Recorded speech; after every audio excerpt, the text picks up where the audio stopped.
Hey friends, it's Margaret from Bite Me, the show about edibles. While I love making edibles, sometimes I just want a quick, smooth way to enjoy my favorite herb. And that's where my PAX dry herb vaporizer comes in. I've been using this device for a while now, and I love it. The PAX vaporizer is sleek, portable, and incredibly easy to use. Whether you're at home or on the go, you can pack it with your favorite cannabis and get smooth, flavorful hits every single time. No smoke, no harshness, just pure vapor. Plus, the battery life on this thing is pretty amazing, and I can enjoy multiple sessions without needing a charge. And one of the things I love most about PAX is how discreet and convenient it is. It's perfect for those times when you want to enjoy some weed, but you don't want the strong smell that comes with smoking. And with its smart heat technology, you get a consistent experience every time, making it a great companion for cannabis enthusiasts who appreciate quality. If you're ready to elevate your cannabis experience, head over to pax.com and get yours today.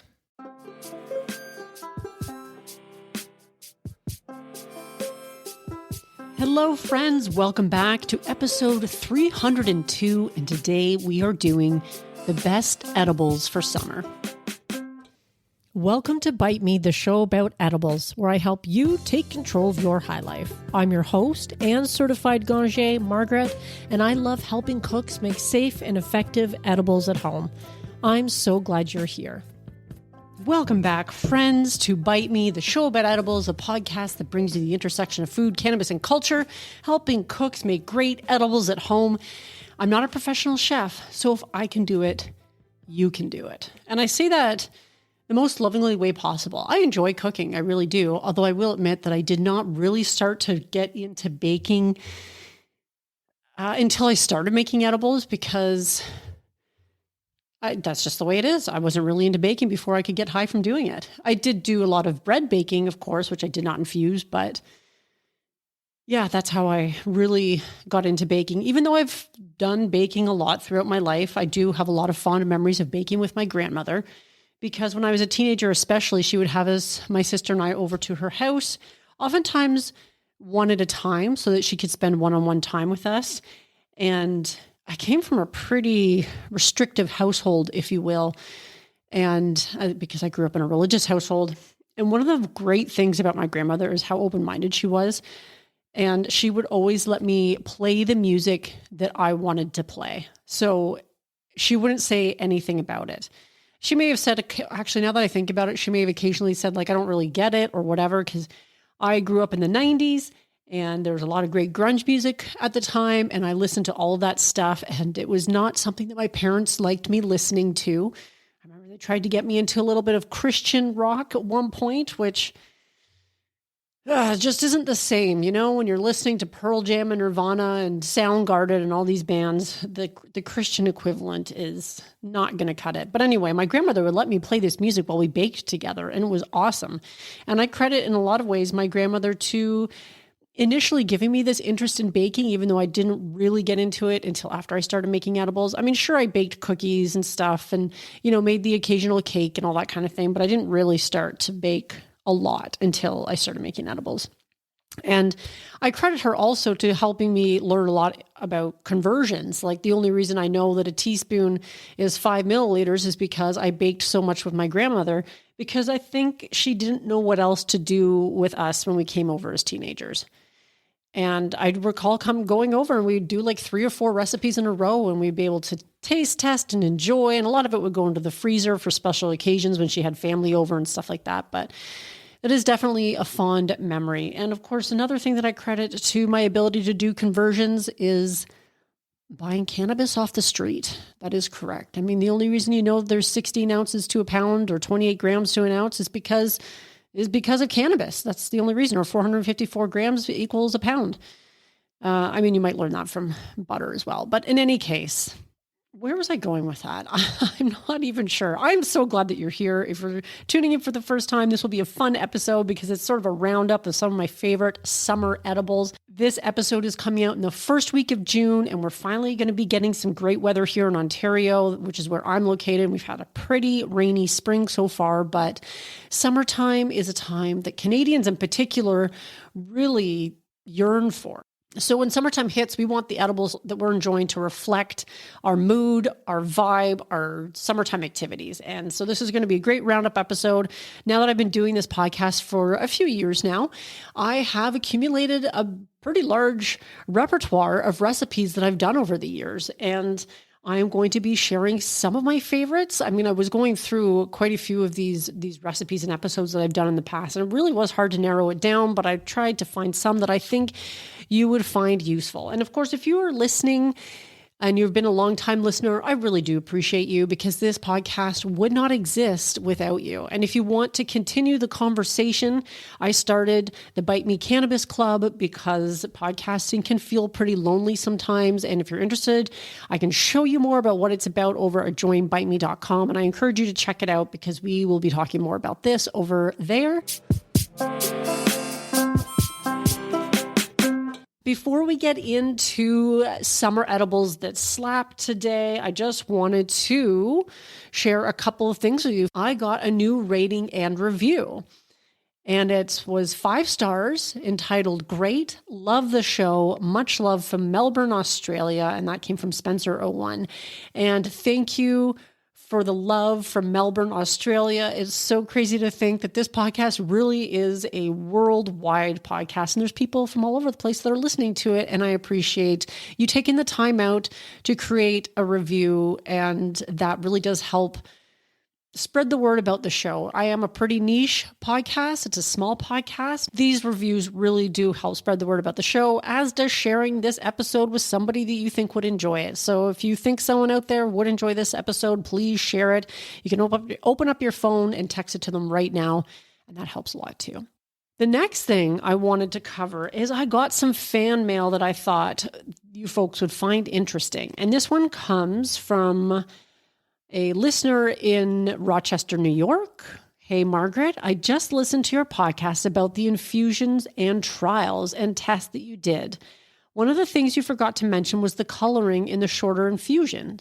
Did you notice whether or not the color was deeper, darker, or the same by way of this? This came from Wayne in Rochester, New York. I really appreciate that comment, Wayne, because it never even occurred to me to talk about the coloring of these experiments that I did. And I am happy to answer that question. And if you haven't listened to that episode, I would really encourage you to listen to that one, because it will save you time in the kitchen. It is this research that has been coming out, spearheaded by Vanessa Lavorato, who I also had on the podcast recently. We talk about that in our interview together as well. And she did a bunch of research for her book, How to Eat Weed and Have a Good Time. And what she found was that 30 minutes would extract most of the cannabinoids in any infusion that you're doing.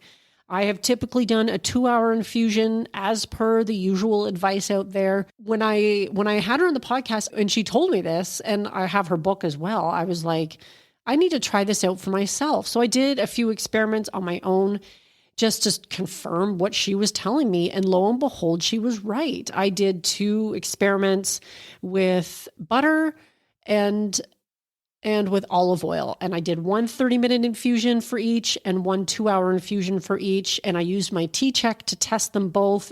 And it was astounding. The difference in the two, the 30-minute and the 2-hour infusion, was pretty marginal. Now, this isn't to say you can't go ahead and infuse for 2 hours if that's your routine and you're happy with it. But just know you're not necessarily going to be extracting out that much more cannabinoids. And so you can really save time, especially if you're wanting to make it edible on the fly. You know, you've decarbed and infused and you want to make an edible all in one sitting. This can save you so much time. You don't have to wait the 2 hours to get most of the cannabinoids out.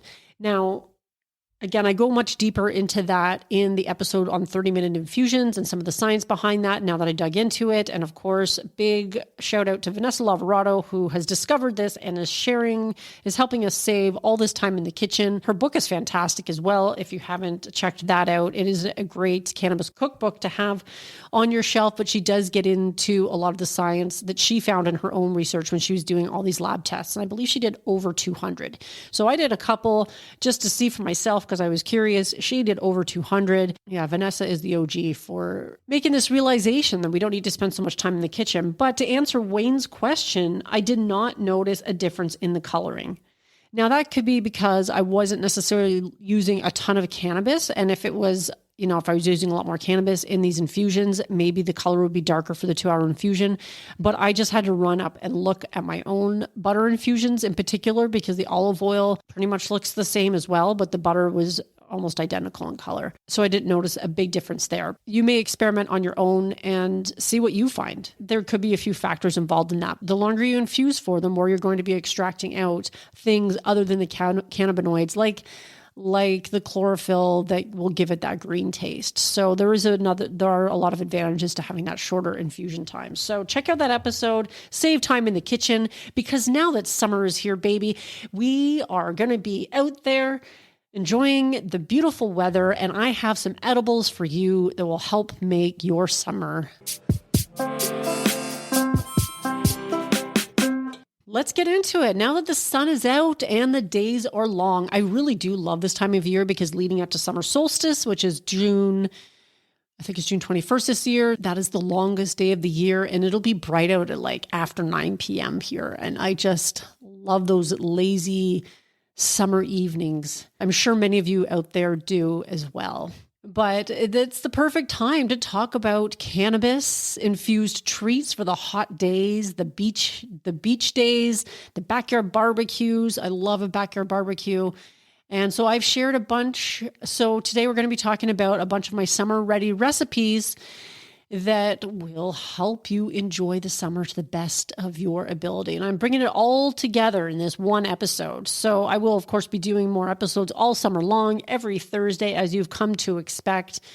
But these ones are ones that are going to help you beat the heat, are great for seasonal activities that we're going to be enjoying. So let's get into it, shall we, friends? To kick it off, the one thing that I often think in the summertime is beverages, infused refreshments. And we know that edibles aren't just brownies and gummies anymore. Thank goodness, because the summer's the perfect time to get creative. Also because it's just too damn hot to be turning on the oven, isn't it? Another big reason why I tend to lean towards some of the fresher stuff, non-baked items in the summertime, because it's just too warm to be turning on that oven.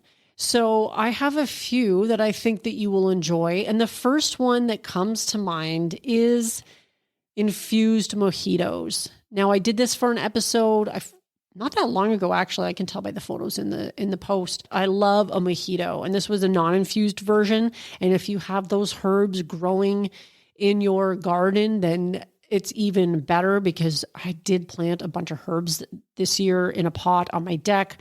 Mint, parsley, basil, rosemary. I think that was it. With the exception of the parsley, it was mainly because I had read that they do help repel mosquitoes, which are a huge problem where I am, which can really ruin a summer evening. As many of you probably know, you're trying to sit out on your back deck and enjoy the summer vibes, the summer warmth, and around dusk, those mosquitoes just like to come out and make a nuisance of themselves and ruin a perfectly beautiful evening. So I had heard that this helped.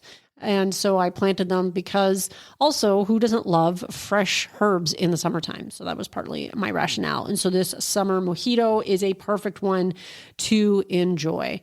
Now, there's also a fruit kvass for those of you who are interested in some of the more fermented recipes or fermented beverages. This one was pretty simple. And as somebody who has made fermented I've done kombucha over the years, water kefir. I have made beet kvass, which is a very different process, and I found did taste very earthy like beets. I have made homemade sodas that were fermented with a ginger bug. I've done all that stuff. I was really into it for a little while. And the fruit kvass was really nice because it was pretty simple to make, and you didn't need a lot of expertise I shouldn't say expertise, but you didn't need anything special to make this. And of course, you can infuse it, because why not? Of course, we have the infused peach mint tea seltzer, which was a lovely, bubbly, refreshing drink. And the mint really cools you down on a hot summer day.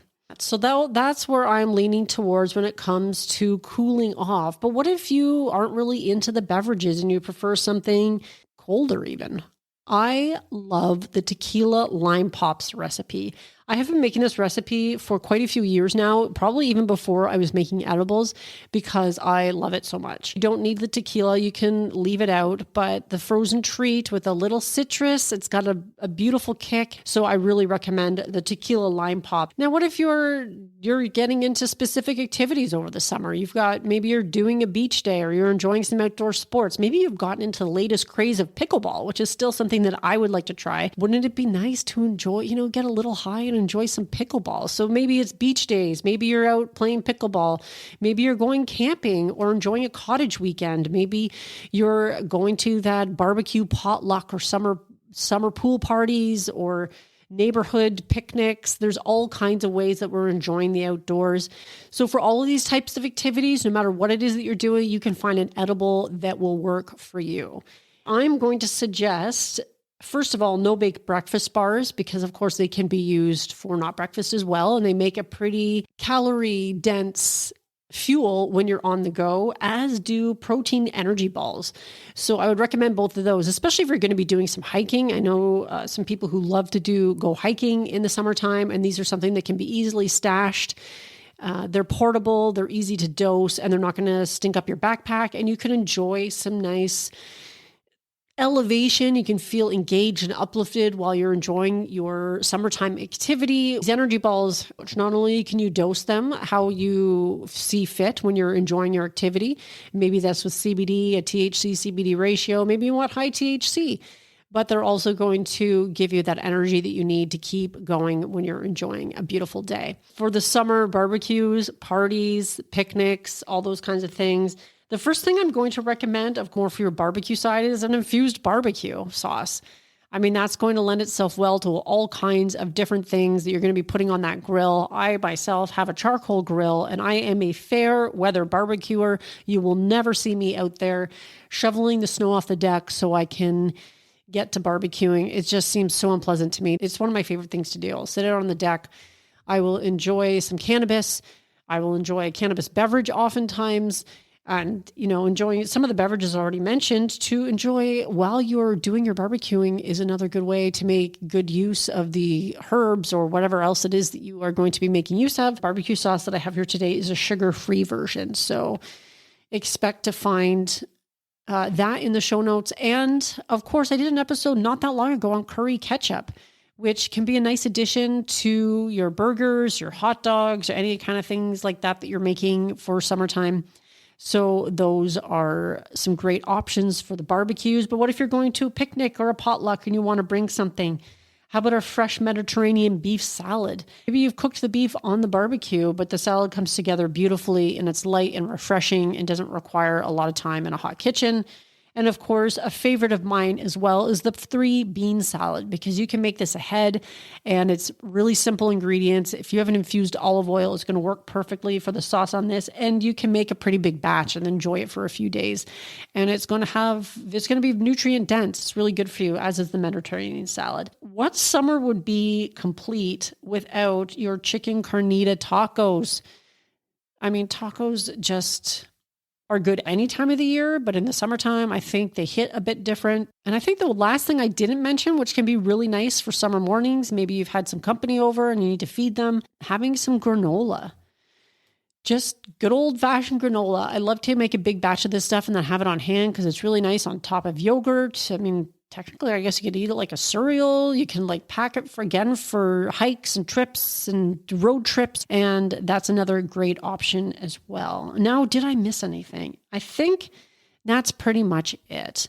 But of course, we have to talk a little bit about safety. Please don't forget, if you're going to be sharing any of this, know your audience. If you know there's going to be a lot of people that you're going to be spending time with that don't imbibe or have low dose options with you. A lot of these edibles that I've mentioned are great because they can be enjoyed in such a way that if you want to higher dose, you can just enjoy more.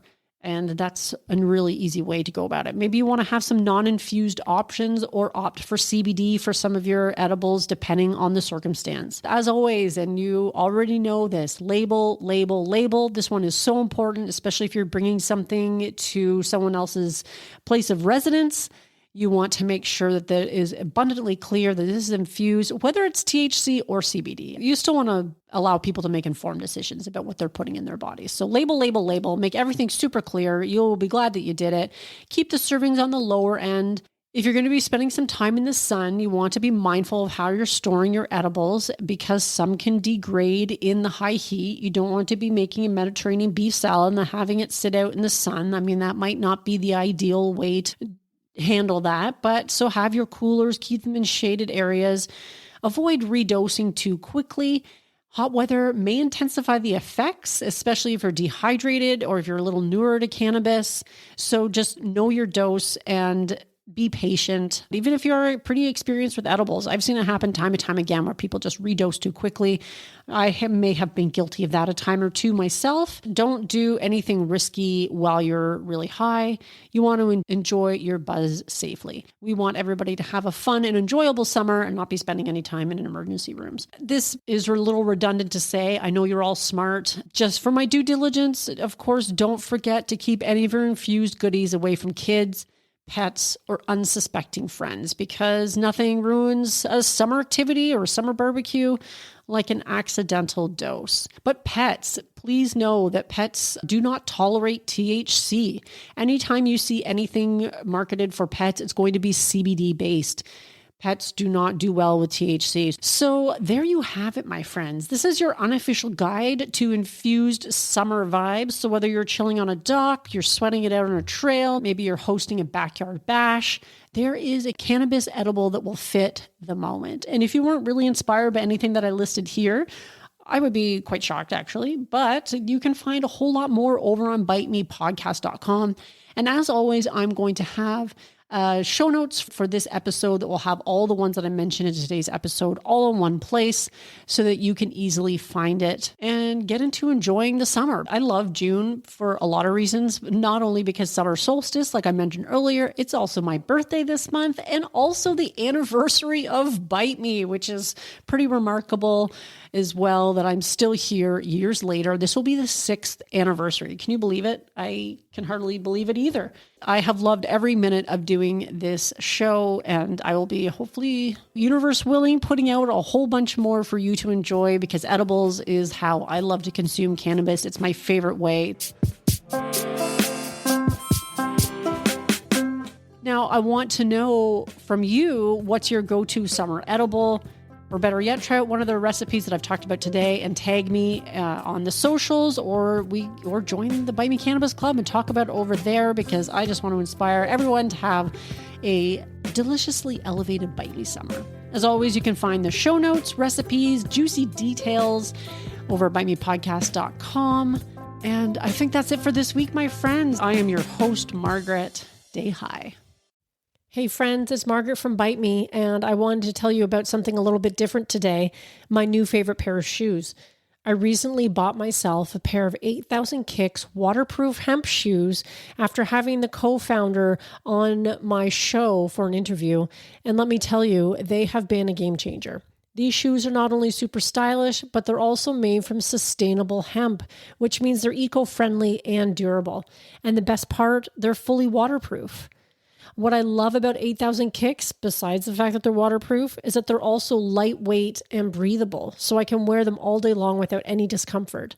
Plus, they look great whether I'm out running errands or exploring the outdoors, and it's nice to have a shoe that can keep up with my busy lifestyle while also being good for the planet. If you're looking for a sustainable, waterproof shoe that's as stylish as it is practical, I highly recommend giving 8,000 Kicks a try. And because you're a Bite Me listener, you can get a discount. Head over to 8000kicks.com and use the code BITEME at checkout for a special deal on your very own pair. Once you slip these on, you won't want to take them off.